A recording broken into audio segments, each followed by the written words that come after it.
We're starting off this edition with the latest coming in from Thailand, which has imposed a state of emergency in an effort to end 3 months of protests calling for reforms to the monarchy. The emergency bans gatherings of 5 or more people, publication of news and online messages that could jeopardize national security has also been banned. Authorities have been allowed to prohibit people from entering the designated locations. At least 20 activists have been arrested. What exactly are the protesters demanding?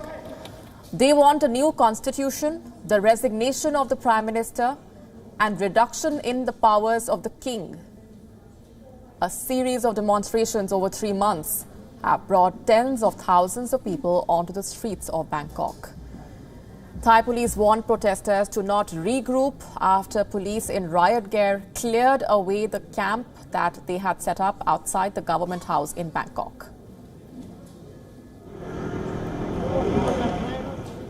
มีบางกลุ่มบางคนนะครับได้มีการชักชวนกลุ่มผู้ชุมนุมนะครับให้มาชุมนุมบริเวณ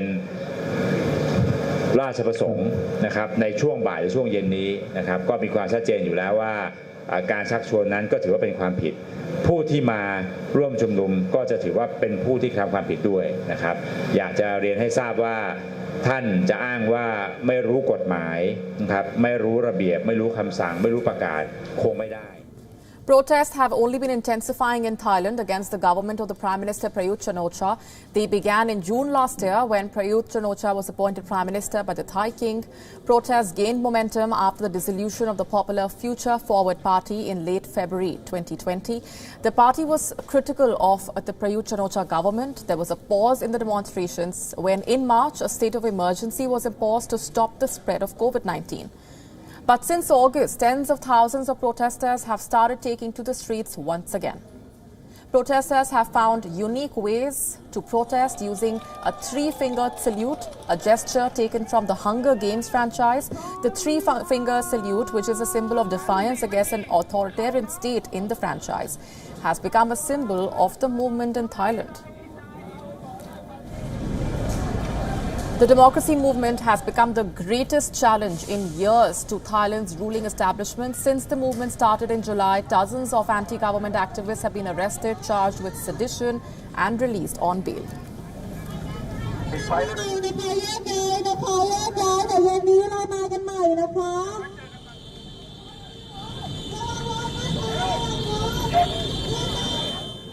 For more on these developments, we are being joined by Phil Robertson, who is the Deputy Director of Asia Division of Human Rights Watch. Hi, Phil. Thanks very much for speaking with us.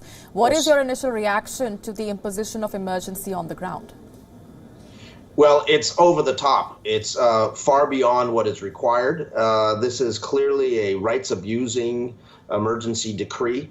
Article 11, which is the so-called severe provisions of that decree, are now being applied. We have well over 20 activists who have been arrested for various different charges, and it looks like there may be more on the way.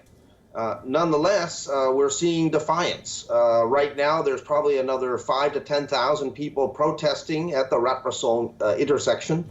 They are there in defiance of the police and defiance of orders that they should not rally. And they are continuing to call out the demands to force the government to resign, calling the Prime Minister to resign, calling for a new constitution and other reforms. Absolutely. They do have those demands, but to what extent is defiance even possible now, according to you, given those stringent measures that have been placed and the resignation of the Prime Minister, a new constitution, reduction in the powers of the King? These are issues that have been raised in the past as well. But now with the emergency in place, do we expect these protests to yield concrete results?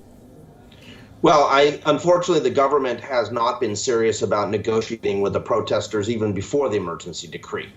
That's the important thing. Rather than listening to people who are expressing views, demanding reforms, the government has essentially shut the door on the people and their demands. This is unfortunate, and it's likely to lead at some point to greater problems. because these protesters are not going away. If anything, this movement is continuing to grow, and they are using their civil and political rights peacefully. So they deserve to be heard by the government, not be shut down. All right, Phil, thanks very much for speaking with us and helping us better understand what things are looking like as we speak in Thailand with the imposition of the emergency, and defiance, to what extent will it be possible on the ground.